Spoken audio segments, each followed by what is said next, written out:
digitally put in post-production. Some Transformers vehicles here. The first Michael Bay movie that shot somewhat on New York Street here in the lot. The last military vehicle, it's made mostly of wood, not of metal. We make a lot of our vehicles out of wood if we have to do explosions, crazy stunts, fly them in the air, blow them up, anything like that. We often don't just drive them, so we will make our cars out of things like plastic and wood and fiberglass, stuff like that. That makes it easy to duplicate and put on things like gimbals, which are robotic arms allowing us to move and fly them through the air. You can see a couple different vehicles on either side of us, signaling our return to dino territory. Welcome to Jurassic Park. You know, a lot of people ask me what my favorite movie is, and while that changes usually every month, normally what I answer is Jurassic Park. It came out in 1993, 26 years ago, and I still think it is one of the best movies of all time. It is just amazingly composed, put together. The use of digital effects in this movie changed how we make movies. You're seeing some of the set pieces from the first three films all around you. Jurassic Park, The Lost World, and Jurassic Park 3. Utilize several of these pieces here. Be on the lookout though. It's a Dilophosaurus attack! Dilophosaurus attack! Spinosaurus right up here on the left. Big cheeky grin.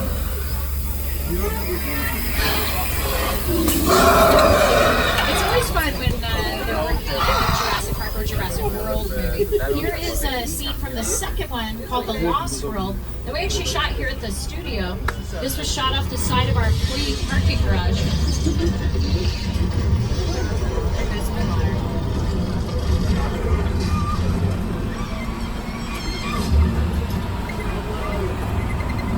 So this scene featured Julianne Moore, Jeff Goldblum, and Vince Vaughn. Julianne Moore stunt doubled in the falling out of the RV. And then we had to film it at night, and we basically draped the RV off the side of the parking garage in the front lot to kind of get the look of the cliff wall. We had to add in a lot of weather effect, though, to really make it look like a tropical location. And a lot of times we do add in things like rain and snow and wind, and any sort of weather effect is often done practically when you are on set. So we want to do a little demonstration for you. Little lightning striking back there with our strobe lights. I can hear the thunder sound. You may recognize this set from things like Three Amigos, Steve Martin, Chevy Chase, and Martin Short. Movies like Nacho Libre I've shot here. Oh, look at that. Little rain pop. Now, this is a pretty simple effect. It was created using rain towers. Rain towers is another name for a sprinkler that is kept vertical. If you look at it, you can see them. We use big raindrops because that shows up on camera. Light rain does not. So we always got to use big raindrops. And we actually shine light through the water just to make it show up a little better. The sun is doing that naturally for us today. So it makes a really nice little shot here. We would do maybe a wide shot using this. So we have about 4 or 5 rain towers that we're utilizing here on the left side. So we could have an after walk. Oh, I hear it. It's the flashlight.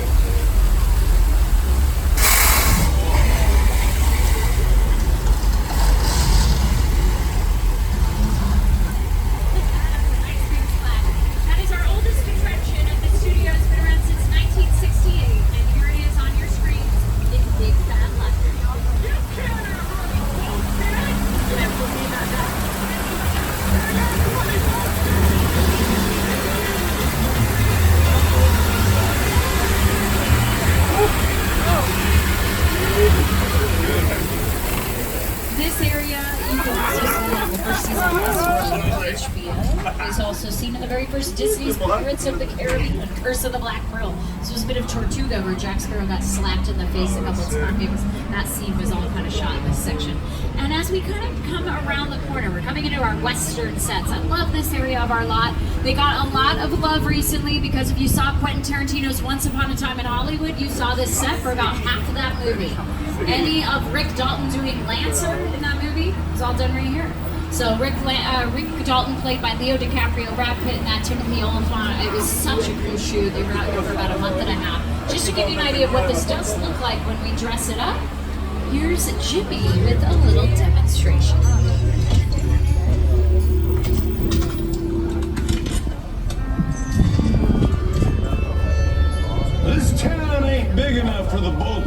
Jimmy Fallon. Well, I ain't going anywhere, Jimmy Fallon.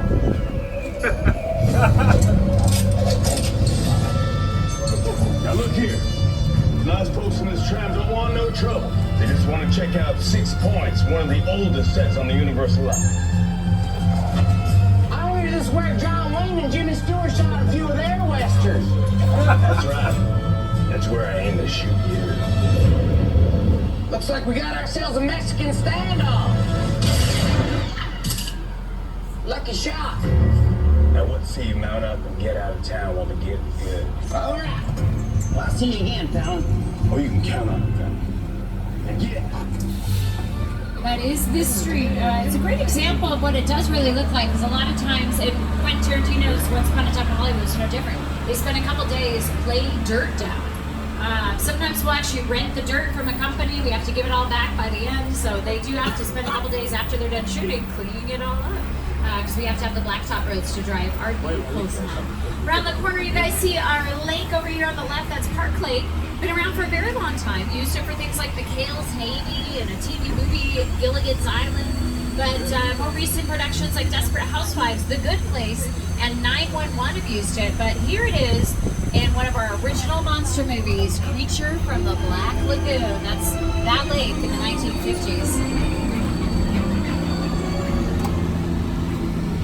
We here at Universal pride ourselves in being the monster movie studio. We are the studio that did things like Frankenstein, the Wolfman, the Mummy, all of those classic monsters were done right here on the lot. Looks like we are bypassing it. Our Europe section there on the left is also home to The Good Place.